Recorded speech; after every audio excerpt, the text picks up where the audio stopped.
티몬 위메프 사태로 엄청난 피해가 발생하자 정부와 정치권이 또 소잃고 외양간 고치기에 나섰습니다. 이 온라인 플랫폼 스스로 정산과 경영 건전성을 확보하도록 했던 자율 규제의 원칙이 사실상 문제를 키웠다는 지적 속에 새로운 규제들이 쏟아질 조짐을 보이고 있습니다. 경제부 전범진 기자 나왔습니다. 전 기자, 일단 이 정부와 정치권이 플랫폼 규제 대수술에 나섰는데 먼저 이것부터 따져보죠. 이 규제가 없어서 이번 사태가 벌어졌다. 이 말은 맞는 얘기입니까? 네, 결국 티맵 사태의 본질은 이커머스 플랫폼 사업자가 판매자와 구매자를 단순히 중개하는 과정에서 판매 자금을 바로 정산하지 않고 계열사 M&A 등에 사용했다는 점에 있습니다. 네. 또한 적자가 누적되는 상황에서 최대 70일에 달하는 정산 대기 기간을 활용해 상품권 할인 판매 등 이른바 돌려막기를 한 것도 피해 규모를 키웠는데요. 정산 주기와 정산 자금의 사용 문제가 핵심인데 이 두 가지 모두 직접적인 규제 대상은 아닙니다. 네. 현재 이커머스 플랫폼에 대한 규제는 단일한 법이 아닌 전자금융거래법, 전자상거래법, 대규모 유통업법 등으로 파편화되어 있는데요. 티몬과 위메프가 정산 대금을 실제로 M&A에 사용한 것이 확인된다면 횡령과 배임 등으로 재판을 거쳐 처벌을 받을 수는 있겠지만 기존 규제는 피해 발생 시에 구제에 집중하고 있어서 사전에 자금 유용을 방지할 수 없었다는 지적이 나오고 있습니다.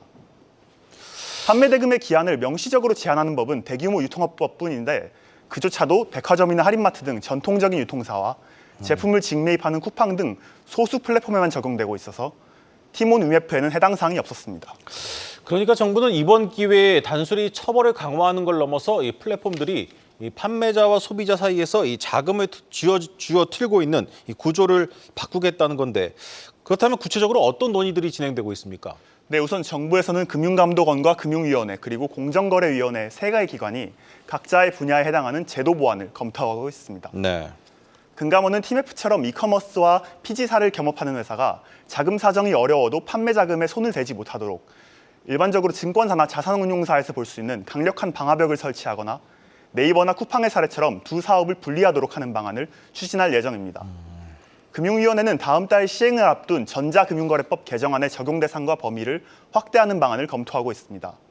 이 법안은 문제가 된 티몬 상품권 같은 선불 전자지급 결제 수단을 연 500억 원 이상 발행하는 회사에 대해서 판매액의 50% 이상을 특정 조건 없이 이체할 수 없는 에스크로 계좌에 넣도록 의무화하는 법안입니다. 마지막으로 공정거래위원회는 앞서 말씀드린 대규모 유통업법을 이커머스 플랫폼에도 적용해 60일 이내에 판매금을 정산하도록 강제하는 안을 들여다보고 있습니다. 네, 뒤늦게나마 이 규제를 통해서 해결하겠다는 게 정부의 입장인데 이 정치권도 움직이고 있습니다. 이 정치권에서는 더 강력한 규제들이 좀 나오고 있죠. 네, 현재 국회에는 다수의 법안들이 제출되어 있는데요. 앞서 거론된 정부안에서 나아가 더 강력한 규제 조치를 도입하는 내용이 대부분입니다. 대표적으로 김남근 더불어민주당 의원의 전자금융거래법 개정안은 금융당국이 티몬과 위메프 같은 등록 전자금융업자의 경영 상황을 검토하고 필요할 때는 영업정지나 임원교체 등을 요구할 수 있도록 하고 있습니다. 여기에 플랫폼 내 거래가 완료되고 10일 내로 정산을 의무화하는 전자상거래법 개정안, 아예 플랫폼사가 이용약관을 개정할 때마다 정부에 신고하도록 하는 전자통신사업법 개정안 등이 제출된 상황입니다. 이들 법안은 당국이 제출할 각종 대책과 함께 오늘 시작된 8월 임시국회에서 논의를 거쳐 이르면 9월 정기국회에 통과될 예정입니다. 네, 하지만 좀 우려도 나오고 있습니다. 이런 규제들로 인해서 온라인 플랫폼 생태계 전반이 활력을 잃을 수도 있다. 이런 걱정들이 있죠.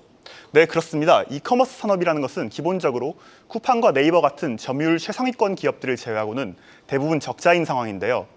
판매 수수료와 광고비 외에 마땅한 수익 모델도 없는 상황에서 단기 자금 운용 자체를 규제하면 마케팅 등 정상적인 기업 활동에도 어려움이 생길 수 있다는 우려가 존재합니다. 무엇보다 현재 업계에서 국회 다수석을 가진 더불어민주당이 이번 사태를 계기로 온라인 플랫폼 규제를 총망라한 온라인 플랫폼 공정화법, 이른바 온플법을 제정하려고 하는 움직임을 보이는 것을 경계하고 있습니다. 이 온플법은 플랫폼의 자금 활용을 규제하는 것을 넘어 입점사들에게 단체 교섭권을 부여하거나 불공정 거래 행위가 확인되면 매출의 최대 10%를 과징금으로 걷어가는 등 파격적인 내용을 담고 있습니다. 플랫폼 업계는 온플법이 최초로 논의된 2020년부터 반대 의견을 내고 있지만 머지포인트와 이번 티몬 위메프 사태 등을 거치며 그동안 업계의 자율 규제에 맡겨야 한다는 입장을 가졌던 공정위까지도 방향을 선회하려고 하고 있습니다. 그만큼 전망은 밝지 않다고 볼 수 있습니다. 네, 피해자들의 분노 속에 정부와 정치권이 움직이고 있습니다. 다만 구영배 대표 같은 벼룩 하나 잡으려다 온라인 플랫폼 생태계 초가삼간 전체를 다 망칠 수도 있다는 점은 염두에 둬야 할 것 같습니다. 경제부 전범진 기자와 함께했습니다.